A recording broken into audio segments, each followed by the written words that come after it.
我叫孟诗月，我爹是当朝最出色的勇武将军孟观，我娘是京城中大名鼎鼎的才女纪云舒。作为他们俩的掌上明珠，我从小就含着金汤匙长大。不管我想要什么，只要我的眼神在那个东西上面多停留一会，那个东西就会进我手里。爹娘常年在外征战，每次回家都会给我带上一大堆新鲜玩意。直到我7岁那年，从爹娘给我带回来的东西里翻出来了一本兵书。娘亲教我的琴棋书画，我半点都学不进去了，满脑子都是那本兵书里的内容，3个月气走7位先生。我娘唉声叹气道：“整天想着兵书，这孩子以后的婚事可怎么办哟？”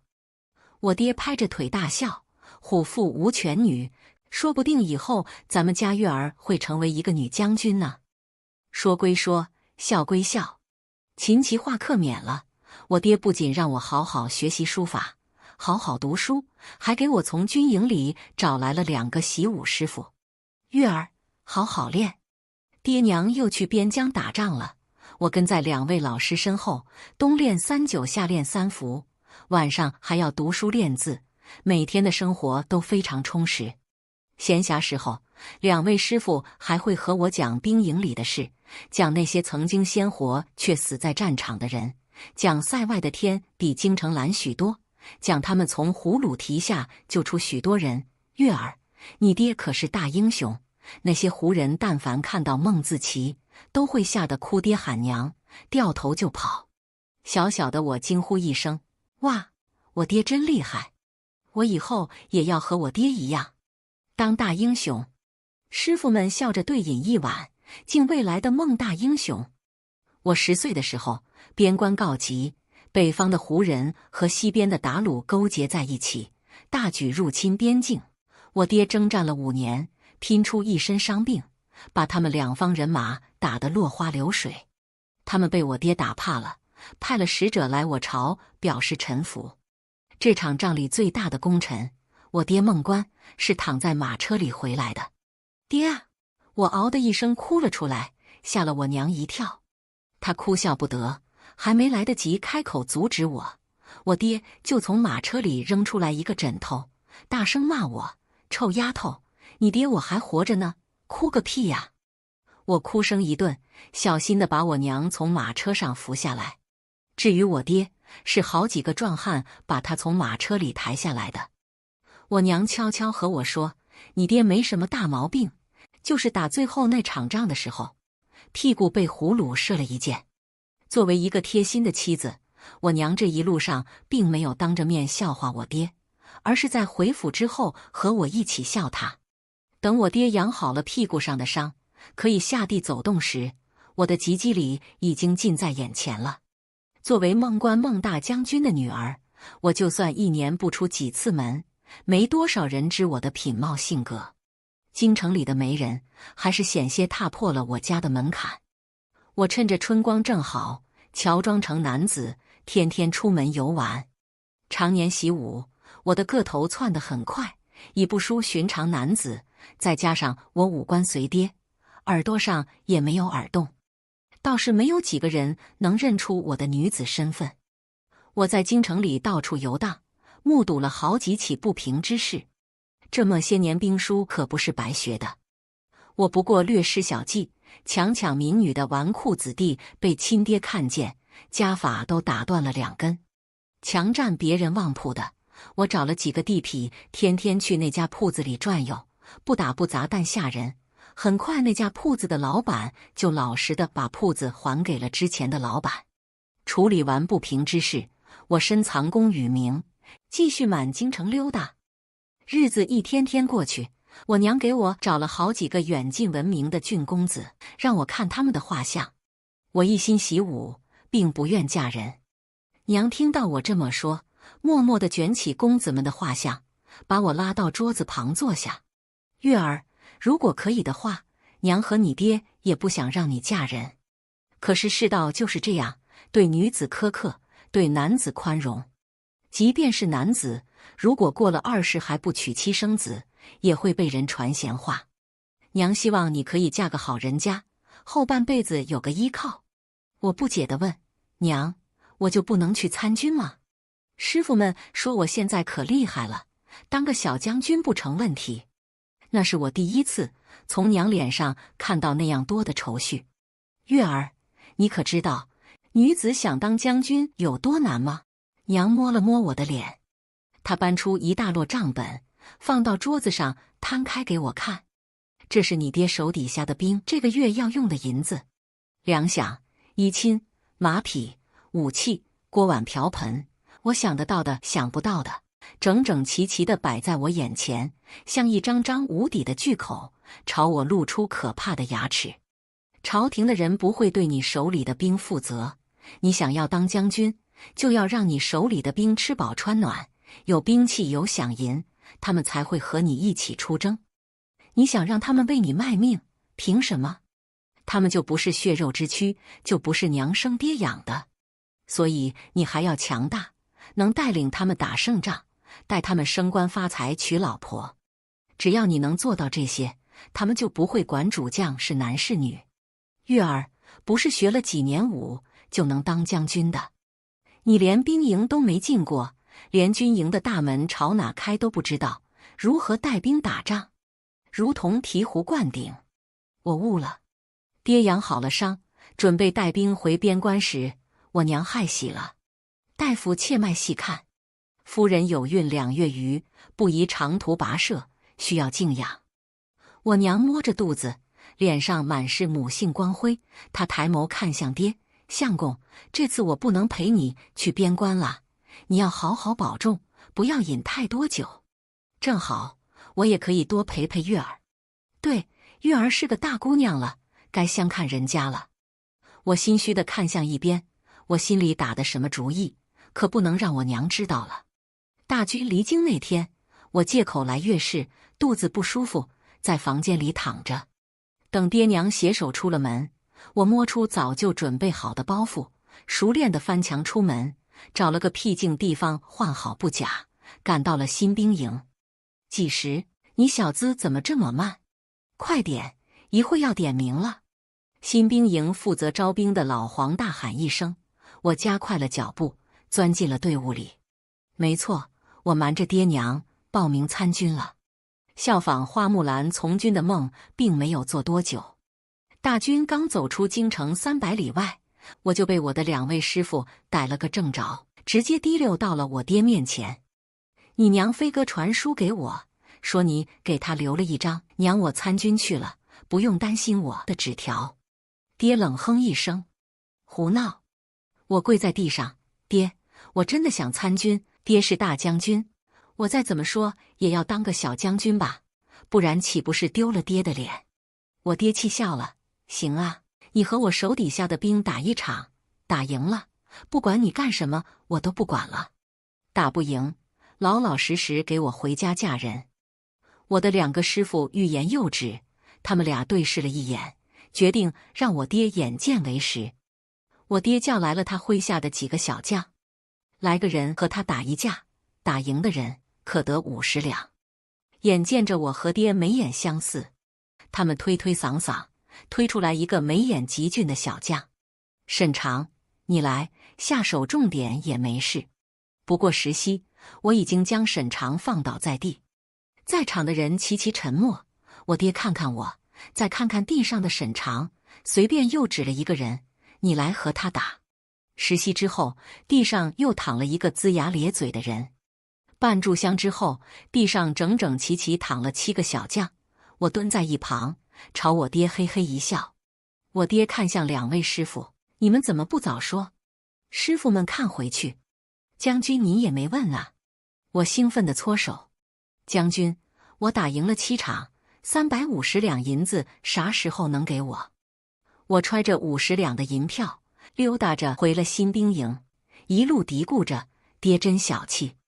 长途跋涉赶到边境，我爹把我调到了身边，当他的亲兵，给我安排了个单间住。住了半个多月大通铺，我的鼻子都要被那些臭脚熏没知觉了。不过我也和新兵营的兄弟们建立了非常深厚的友谊。值得一提的是，在我爹身边当亲兵，和在前线并没有什么区别。胡人和鞑虏忌惮我爹，我娘在京城养胎，身边没有知心人。我在爹身边当差几天，已经拦下了好几波狂风浪蝶，甚至还有人见我和爹这么像，以为我是爹的私生子，悄悄给我送美女的。和美人计齐头并进的，还有暗地里的刺杀。最危险的那次，胡人细作买通了府里的一个小厮，给我爹常喝的酒里下了剧毒。我爹吃饭的时候倒出来了一碗酒，刚喝一口，他就倒在了饭桌上。我急得不行，哐哐砸我爹的肚子，可算是让他把那口毒酒吐了出来。我爹铁青着脸握住我的拳头，虎目含泪：“我知道你很着急，你先别这么急，先给我找个大夫，要能治内伤的。去吧。”5年边关打拼，我一路从亲兵升到了副将。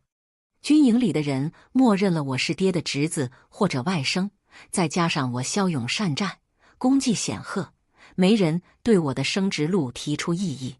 这天晚上，我爹拉着我一起喝酒：“月儿，你20了，该回去嫁人了，你娘在京城快瞒不住了。”爹的头上已经长了许多白发，他也很想把我留下。我这几年的拼搏和努力，他是完全看在眼里的。爹怕你老了之后恨我和你娘没让你嫁人生子，怕你到时候后悔。我爹喝得烂醉如泥，嘴里还念叨着：“爹怕你后悔呀。”我提了酒坛子，坐在帐外喝酒。沈长坐到我身边：“你要回京了？”我放下酒坛子，随口说：“对呀，我都20了，还没留后，我爹娘着急，催我回家娶媳妇呢。这些年，我和这些小将的关系还不错，经常一起切磋武艺。和我关系最好的就是沈长了。”沈长沉默着看了看我，他突然开口：“我可以娶你。”我好悬眉，一口酒呛死自己，瞪着眼睛看他：“你在说什么傻话？咱俩都是男的，你怎么能娶我？”他似笑非笑，凑过来拉住我的手。常年骑马弯弓，我们俩的手掌心都是一层厚厚的茧，不过还是能看出来，我的手比他的手小了一整圈。我脸一热，甩开他的手，怒视着他。沈长揣着胳膊：“孟将军家中并无你这般大的子侄，他唯一的儿子孟石景今年刚满4岁。我说的对吗，孟诗月？”我早就做好了被人发现的准备，没有他想象中的那么慌乱。倒是他的身份，我爹悄悄告诉我了。那也比不过你啊，丞相幼子沈清长，这几年在边关玩得开心吗？沈清长暗骂了一声：“那我们俩互相隐瞒了身份，算扯平了。”他诚恳地看着我的双眼：“诗月，我是真心想娶你的，你要嫁人的话，考虑考虑我好不好？”那双眼睛里流淌着惑人的光芒，差点叫我动摇了。我别过头去，冷声说：“你在说什么胡话？我过几天就要回京了，不回京不行吗？你嫁给我，我们在这里长相厮守，不好吗？”沈清长，你是不是太天真了？我爹，镇国大将军，你爹，权倾朝野的右相，你认为皇上会任由我们两家结两性之好吗？我摔碎酒坛，香醇的酒液溅了满地。沈清长，沈长，沈小将军，别想了，我不能嫁给你。回京那天，沈清长塞给我一个酒坛样式的玉佩，就当是提前恭贺你新婚快乐了。他说这话的时候，眼底一片通红，我不忍去看他伤心的眼睛，收下玉佩就回了马车上。马车哒哒地向京城行驶，沈清长骑着马，跟在马车后面，送我过了一个又一个关隘。停一下，我站在马车门口，等着沈清长过来。他骑马来到我面前，我递给他一本我亲手抄写的兵书。临别之际，我低垂着眼眸，为他抚平衣领上的褶皱。回去吧，别送了。沈清长没有再跟上来了。马车吱吱呀呀，渐渐走远。我撩开车帘，骑在马背上的身影越来越小，越来越远。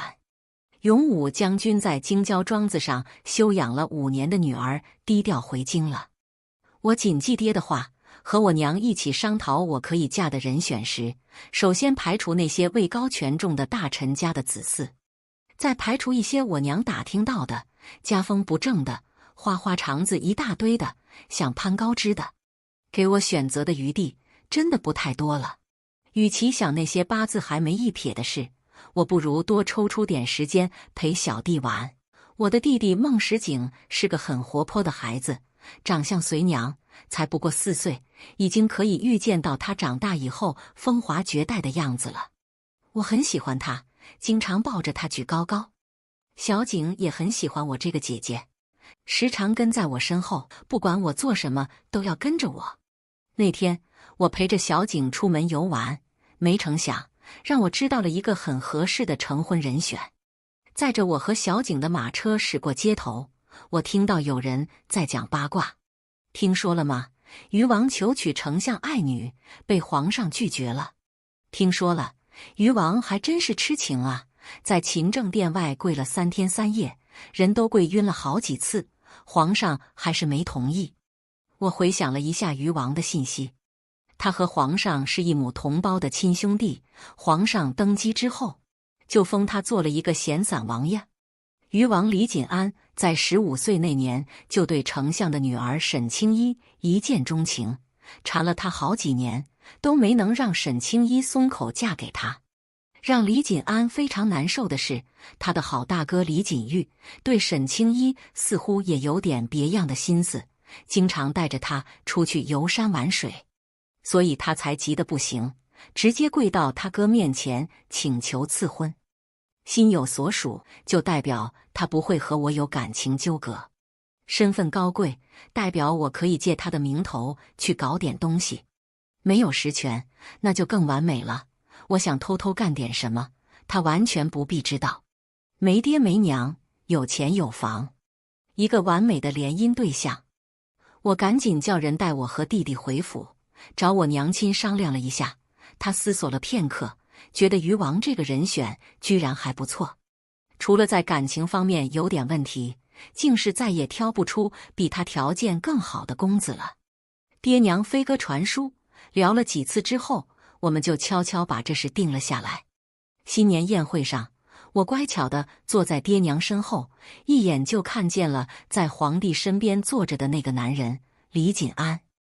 我为自己挑选的完美夫君正坐在那儿自斟自饮，好不快活。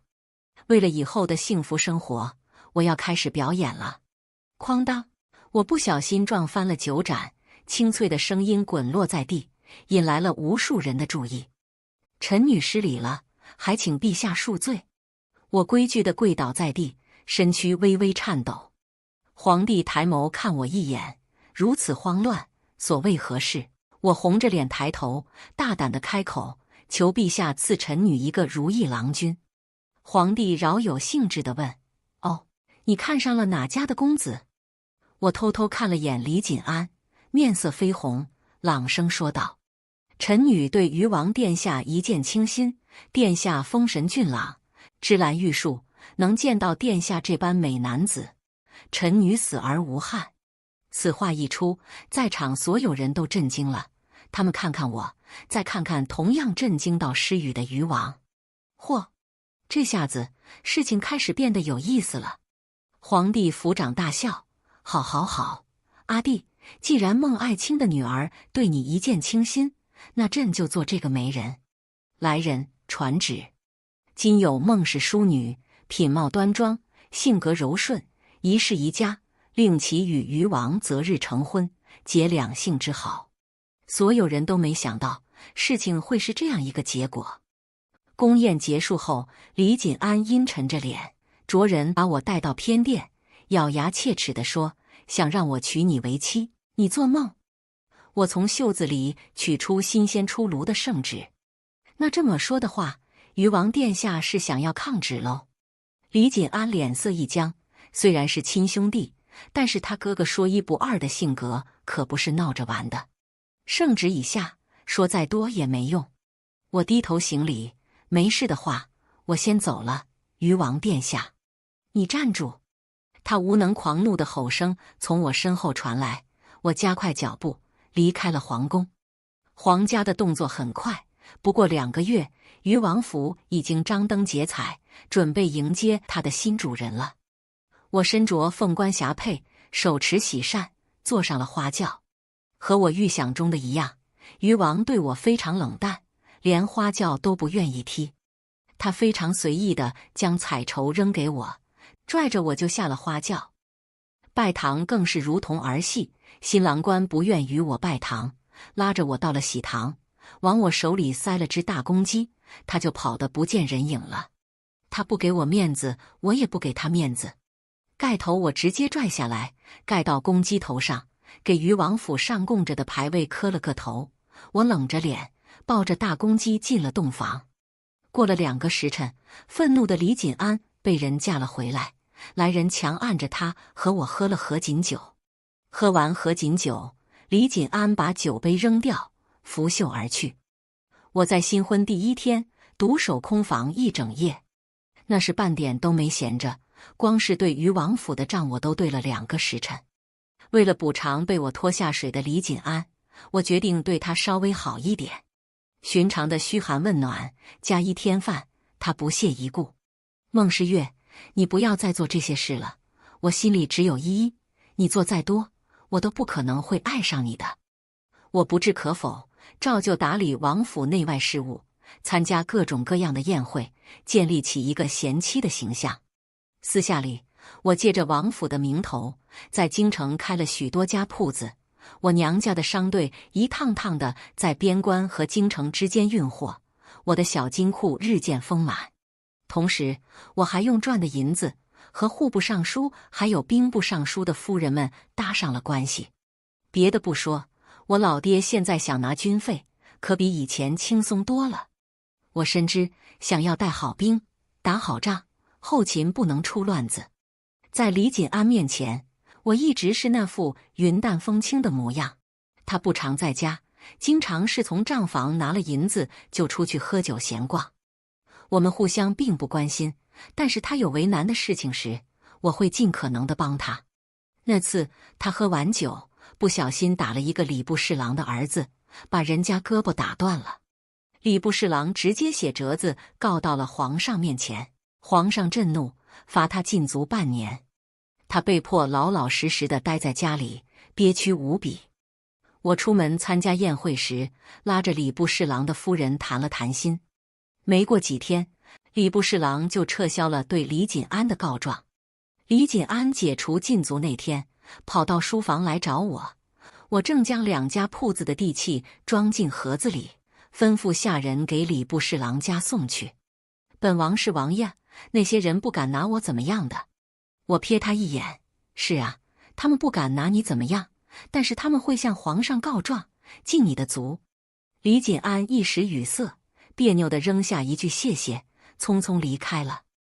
我们的关系有了一点缓和，说不上相爱相亲吧，好歹也算个相敬如宾。我第1次见到沈青衣，是在我家的首饰铺子里。夫人，丞相府的沈青衣小姐来了，说是找您有事商量。掌柜恭敬地对我行礼，我放下账册，说道：“请她进来，上一壶好茶。”是。掌柜的领命去了。不多时，一位钟灵毓秀的女子走了进来。饶是见过不少美人，我的呼吸也乱了一分。沈青衣是一个毋庸置疑的美人，眉眼绝艳，体态婉约，气质高绝，简直难忘。如花瓣般的嘴唇里飘出来一句话：“劳烦于王夫人好好管着于王，别让他再到我面前献殷勤了。”我提笔在账册上勾画，随口说道：“沈小姐可是高看我了，我们家王爷想干什么，我可管不了。有那个闲工夫管他，我不如多开2家铺子赚钱。”沈青衣听我这么说，并没有生气，他慢条斯理地喝了口茶，将一物件置于桌面上。我抬眼看去，是一本被翻得破破烂烂的兵书。沈小姐这是何意？她咬咬唇，似是对威胁我这件事有些羞耻。孟诗月，我要你帮我一件事。作为交换，我也会帮你。”他说：“我想让你帮我离开京城，皇上和鱼王争夺我这件事，你也应该有所耳闻吧？我不想嫁给他们2个人之间的任何一个。你帮我脱身，我帮你与鱼王和离。”呵，你这一句话就想让我得罪本朝最有权势的2个人，沈小姐，你是觉得我的命比较硬吗？我的言辞有些刻薄，沈青衣的脸一下子就红了，多了些我见犹怜的味道。可惜我并不是多怜香惜玉的人，只静静地看着他，无声地催促他掏出更多筹码。他似乎是下了很大的决心，紧握着拳头，呼吸急促。最终，他叹了口气，告诉我一个绝密消息：这些年南征北战，朝廷的武将完全不够用。皇上和我爹商量了好几年，决定在明年开办武举，武状元直接位列从五品骠骑将军。清常和我说过，你武艺高强，可惜是个女儿身。如果你可以通过武举成为武状元，我可以说服我爹，让你以女子之身保住官衔。到时候你就可以名正言顺地带兵打仗，保家卫国。只要你愿意帮我逃离京城，离开这2兄弟的明争暗斗，我就尽我的全力去帮你。武举，我狠狠地心动了。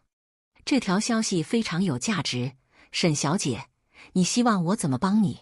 我在王府花厅里悠闲地喝茶，李锦安兴高采烈地跑了过来，他一屁股坐在我对面，兴奋地说：“孟世月，青衣今天居然对我笑了。”我就说他心里肯定有我。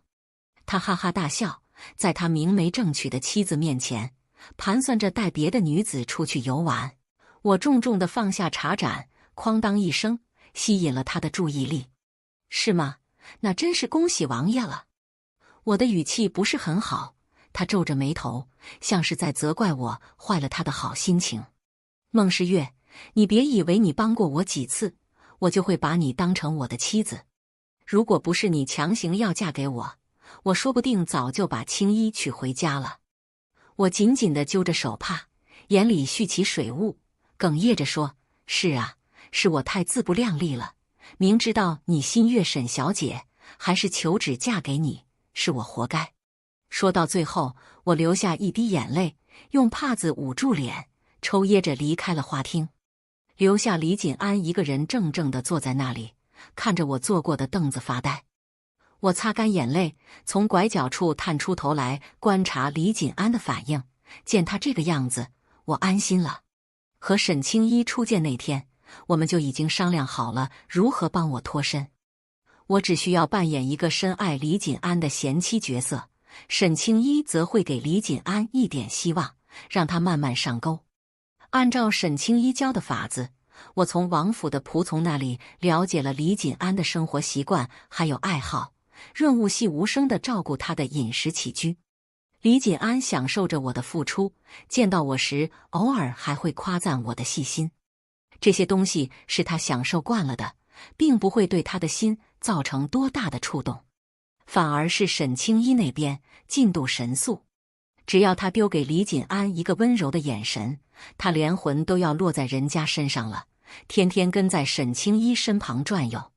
世界上最大的错觉就是他心悦我。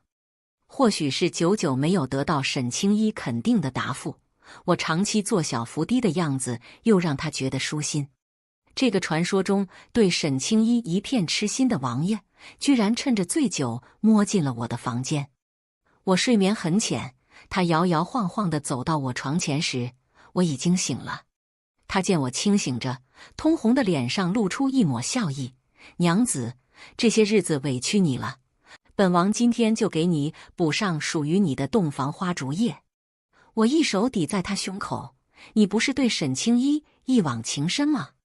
连为他守身如玉都做不到。”他拽住我的胳膊，大着舌头说：“沈青衣那个女人，我是很想娶她，但是都这么些年了，她连个手都不让本王摸，还让本王忽视了王府里有个王妃在等我。”说着话的功夫，他开始宽衣解带，眼见着就要解开腰带了。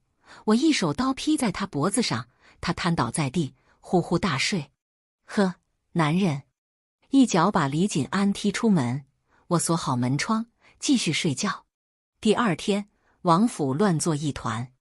李锦安在房门外睡了一夜，得了风寒。为了给他治病，我特地去请了太医上门看诊。太医说他没有大碍，就是需要静养一段时间，每天都要喝药调理。作为一名贤妻，我每天都要花2-3个时辰给他熬药，顺便在不影响药性的情况下，在他的药罐子里加入大量黄连。太医开的医嘱说，那药每天都要喝3回。每次我端着药碗来到他面前，李锦安的眉头都皱得要打结了。偏偏我还一顿不落地给他送药，还非要看着他喝完才肯走。没过几天，李锦安的脸都要喝绿了，整个人都瘦了一圈。风寒刚好一点，就拖着病体去见沈青衣。见他这般模样，沈青衣心疼得不行，赶紧请了太医过来给他看诊。非常巧，沈青衣请的太医和我请回王府的太医是同一位。他一眼就看出来李锦安的病还没好全，就巴巴地跑到丞相府上献殷勤。太医表面上没说什么，只劝李锦安好好休养，保重身体。暗地里给李锦安的药方又添了几味不影响药效，但是影响味道的药材。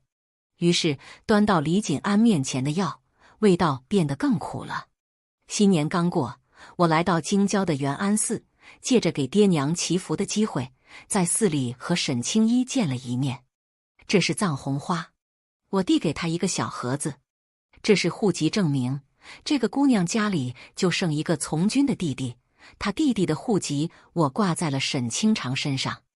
你到时候直接跟着我们家的商队去素月城就行。2份户籍证明摆在桌子上，沈青衣深吸了一口气，还是将户籍证明收了起来。他动人的眼眸看向我，眼中水光氤氲。谢谢你。我敲了敲桌面，朝他招招手。沈青衣有些疑惑，却还是顺从地靠了过来。我凑到他耳边，轻声问：你想假死脱身，你爹能同意吗？沈青衣面色一变，我低头喝茶，默不作声。良久，沈青衣缓缓开口：假死药就是我爹给我的。他紧握着拳头，皇帝和余王争夺我这么多年，我爹既不想让我嫁进余王府，担心皇帝觊觎，也不想让我嫁入宫门，和那些妃嫔争风吃醋。爹找了5年，才从一个游方道士手里买来了2丸假死药。其中1丸，我爹花了重金找人试药，那人假死7日之后活了过来。如今已经1年多了，那人还是活蹦乱跳，身体康健。他做这些事的时候没有告诉过我，直到试药成功，他才把假死药交给我，让我找机会离开京城。比起一入宫门深似海，我爹更希望我能幸福。你爹对你可真好，我都有点嫉妒了，在心里暗骂天天压迫我的老爹。沈青衣捂唇轻笑，孟将军可是让你在边关待了整整5年呢，还让你当先锋将军，寻常人家谁敢让女儿去带兵打仗啊？我可羡慕你了。说到这些，我可就来劲了。我兴致勃勃地给沈青衣讲我在素月城的生活。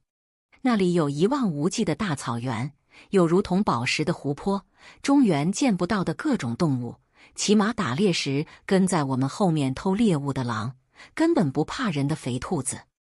我越说越想念那段日子，想念我的同袍，想念那里的百姓，想念在那里无忧无虑的自己。一只温凉的手握住我的手，我抬眸看去，沈青衣温柔地看着我。他举起手帕，擦干我眼角的泪水，柔声安慰我：没事的，等武举结束，你就可以回素月城了。其中的艰难险阻，他只字未提。我们2个都清楚，只要计划顺利进行，我们都会得偿所愿。李锦安的病慢慢好转，他却开心不起来，每天都愁眉不展，还时常见不到人影。至于他的去处，想都不用想，必定是去了相府。沈清一托人送来的信证实了我的想法。前段时间，他对李锦安表明心意了。李锦安欣喜若狂，抱着他转了好几圈。沈清一表示他有点喘不上气，还没等李锦安请来太医，他就倒在了地上。太医诊断完说，沈小姐气血亏虚，忧思过甚，必须静养着好好调理，不然性命堪忧。沈清一醒过来之后，一直在流泪，不肯说话。李锦安疯狂地摇晃他的肩膀，问他为什么忧思过甚。沈清一用帕子捂着眼睛，泣不成声。原是我痴心妄想，想做你的王妃，可你如今已有正妻，我不能破坏你的家庭。我爹是丞相，我是断不能嫁给你做妾的，只怪我们今生没有缘分，下辈子再嫁给你，当你明媒正娶的妻子吧。说完，沈清一就叫人将李锦安送出了相府，任凭他在外面喊叫，始终避而不见。李锦安把我叫到了书房。孟诗月，依依他已经答应我的追求了，我要和你和离，作为补偿，王府的铺子和现银我分给你30%，你意下如何？我瞪大了眼睛，不敢置信地看着他，是妾身做错了什么吗？李锦安心里惦记着悲伤哭泣的沈清一，不耐烦地向我解释，你没做错什么，但是你占了我正妻的位置。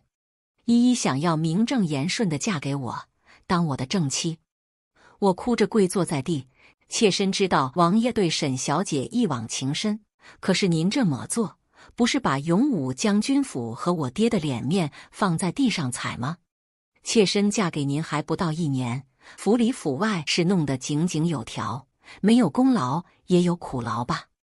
您给妾身一纸和离书，妾身以后该怎么办呢？怎么办？李锦安暴跳如雷，当初不是你非要嫁给本王的吗？你以后怎么办？本王管不着。你要是老老实实的签下和离书，本王还可以给你留点脸面。如果你非要赖在王府里，以后我们2个恩断义绝，此生不复相见。我如遭雷击，看着眼前怒火冲天的男人，颤抖着嘴唇。好，我签，我签。和离书一式3份，我拿起毛笔，哭着签下自己的名字。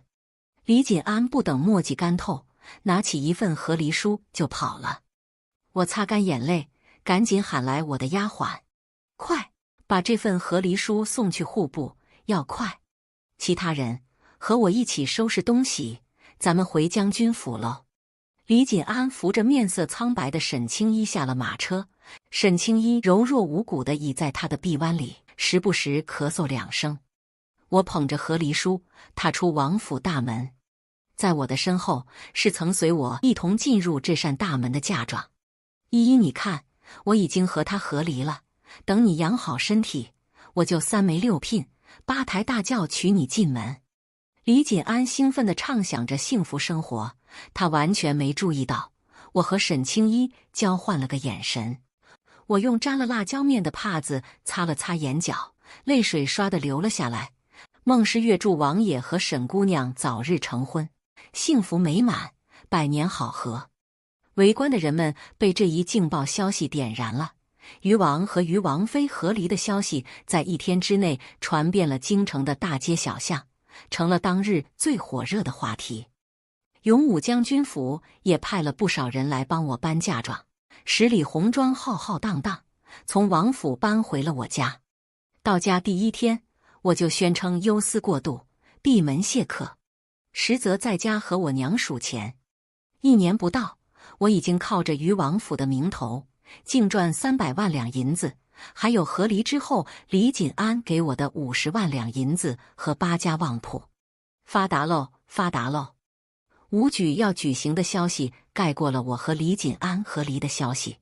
京城里多了许多精壮汉子，还有的精明商家直接在店门口支起擂台，邀请广大武林高手上台切磋，守擂成功者皆有不菲赏金。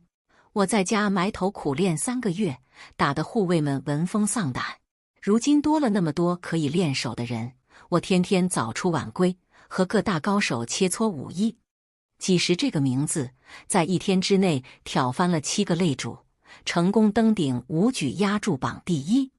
有从边关过来的人兴致勃勃地给大家介绍，这位几时可是边关大名鼎鼎的小将军，武艺超群，骁勇善战，就是不知为何突然退伍了。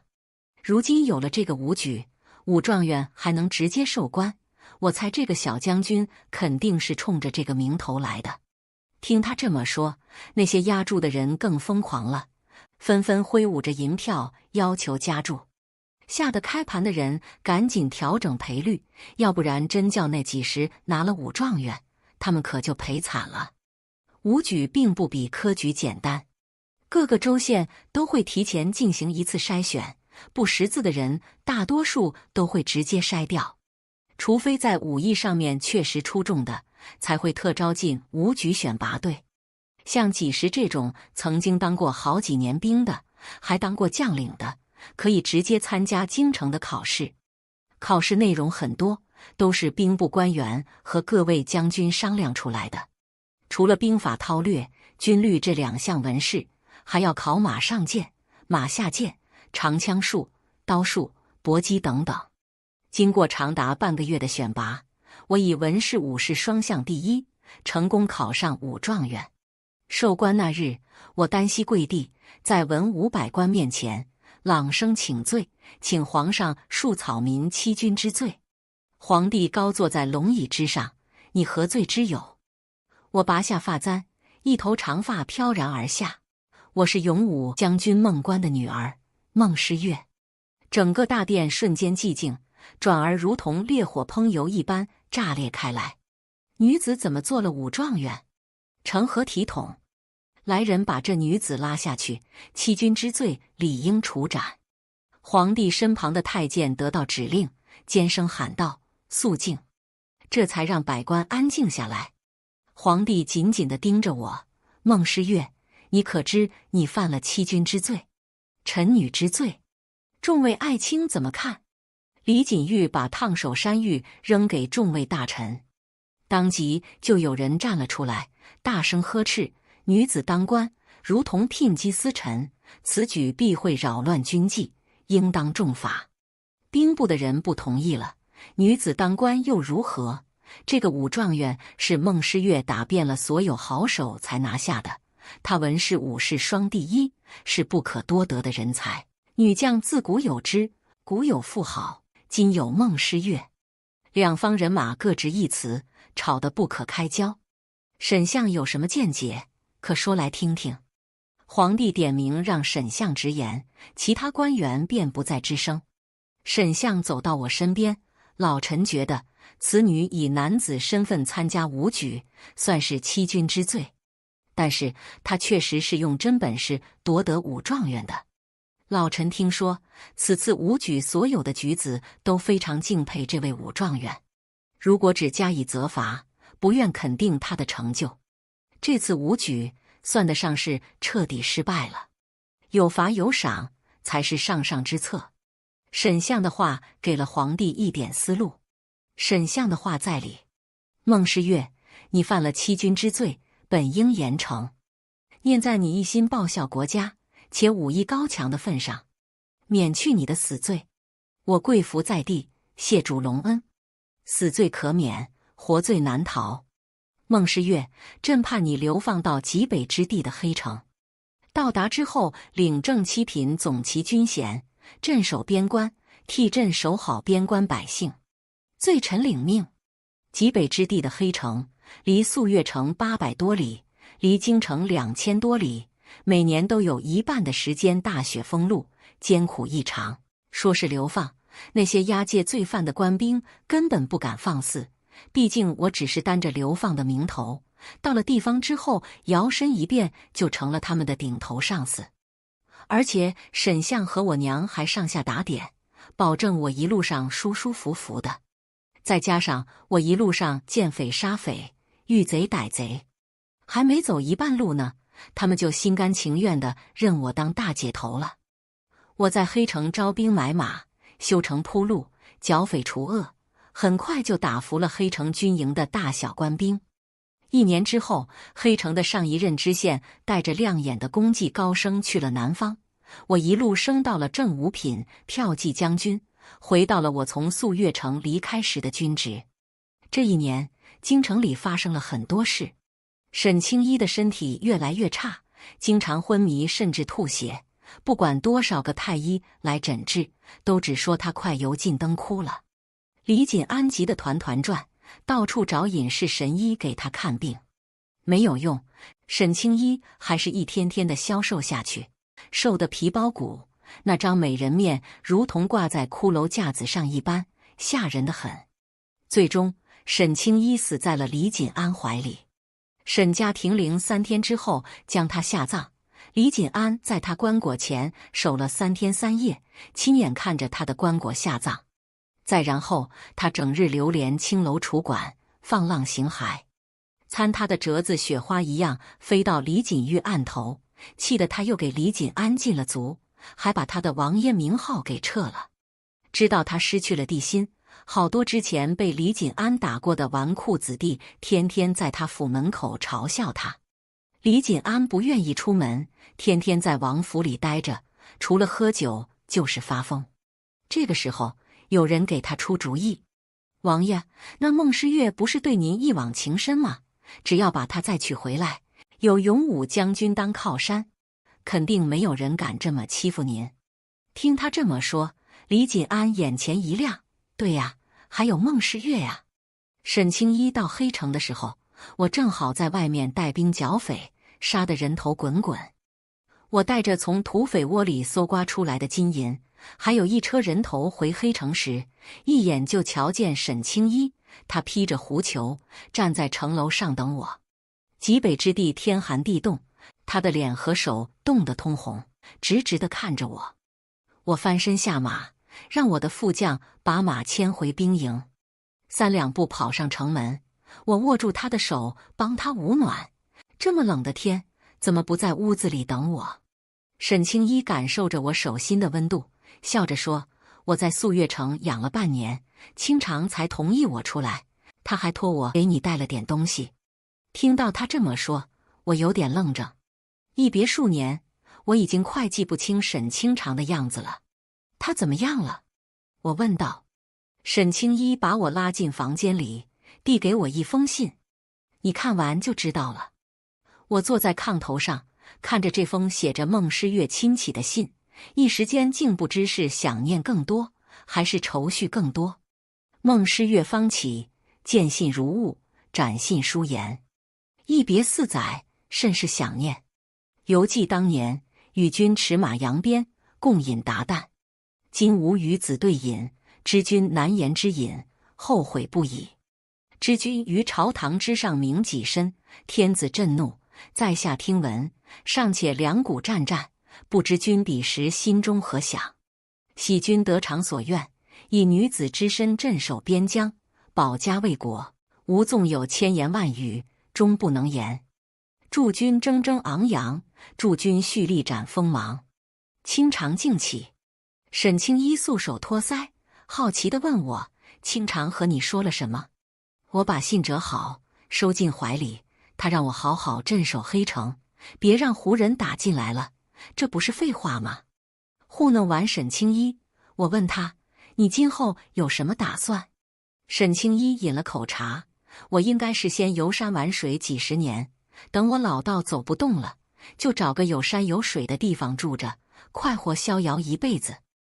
我举起茶盏和他碰杯：祝你得偿所愿，借你吉言。沈青衣走的那天，下着融融细雪，雪花落在他漆黑的发间。我和他拥抱了一下，他被我的盔甲冻得打了个颤，羞恼地点了一下我的额头。马车里放着炭盆，烧得很暖和。沈青衣坐到火盆旁边，朝我挥手：行了，不用送了，我会给你寄信的。吱呀吱呀，马车逐渐远去。我骑在马上，想起4年前我坐在马车里的时候，沈清长是怎么想的呢？突如其来的大雪将李锦安一行人堵在了一个小镇上。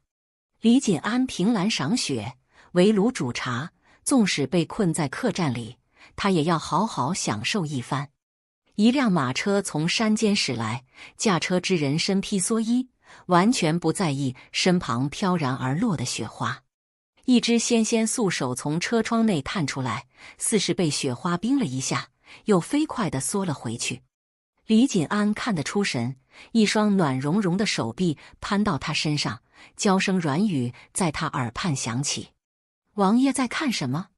李锦安回头，将与沈青衣有7分相似的女子揽入怀中。“青衣，你去哪了？”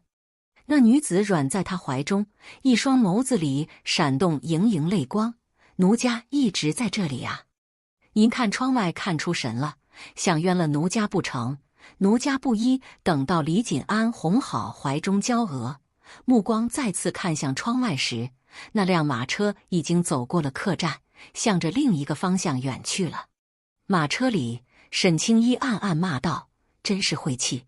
还好马车夫是相府老人，一眼就认出了李锦安。要是车帘被风吹开了，他被李锦安看见了，他和孟诗月还有他爹之前做的一切可都白费了。“快走快走！鸽子呢？我要给孟诗月写封信。”云消雪霁，天空一片灰蓝，万里无云。我坐在帅帐里写奏折，预备向朝廷报喜。剿匪300余人，在和平的年头，算是一场大胜了。等到折子报上去，我底下的兵就可以升官了。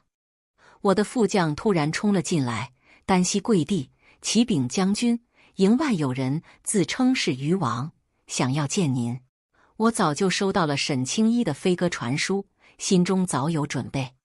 只是没想到，沈青衣的马车3天走过的路，李锦安花了半个月才走到。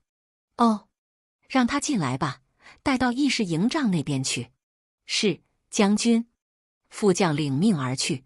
我开始翻箱倒柜，找了许久，才从我之前看过的一本话本里找出来了我的那份和离书。等我走到议事营帐，李锦安已经等了我半个时辰。我进门就先抱拳行礼：“不知王爷大驾光临，有失远迎，还望见谅。”迟迟未见人影，被怠慢出了一肚子气。李锦安忍气吞声，想着以后把孟诗月娶回家，再好好收拾她。如此想着，他的脸上露出一抹笑意：“无事，你现在是将军，公务繁忙，我等你一会儿也是应该的。无事献殷勤，非奸即盗。”我不动声色地坐到上首，问道：“王爷此次前来，所谓何事？”不曾想，李锦安居然站了起来，走到我面前，温声说：“月月，你我和离之后，我夜不能寐，茶饭不思。我想了很久才明白，我爱的人是你。我知道我伤你很深，你怪我是应该的。可是我真的不想失去你。月月，我发誓，从今以后只爱你一个人，只要你愿意回到我身边，你让我做什么我都答应你，好不好？”我冷笑一声，将和离书扔到他脸上。“李锦安，此生与我恩断义绝，不复相见，不是你说的吗？”他凑过来握住我的手：“月月，我知错了，我保证以后心里就你一个，你相信我一次好吗？”